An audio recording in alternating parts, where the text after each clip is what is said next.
Naki-jackpot and poy sa The Barkads ng Itbulaga mga UH Morning Barkada na sina Rhea, Connie at Luan.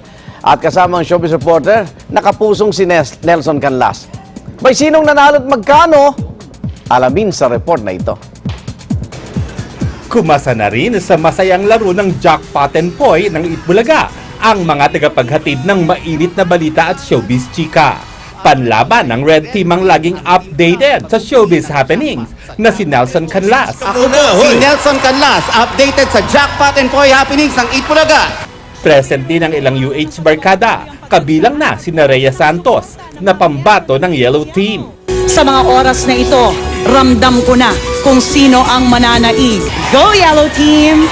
Si Connie Sison ng Blue Team. Sa araw po ng Mayo 1, panalo na ang Team Blue!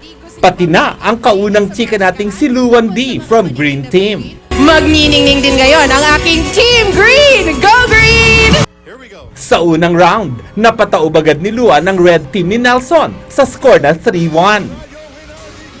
Sumunod namang nagharap ang parehong sweet-looking pero palaban na sina Rhea at Connie. Pero hindi umubra ang blue sa powers ng yellow. Sa face-off round, nasa idyata ang swerte ni Rhea dahil na straight win siya ni Luan. Bago nagsimula ang jackpot round, may patintero dance muna si Luan at Baby Baste.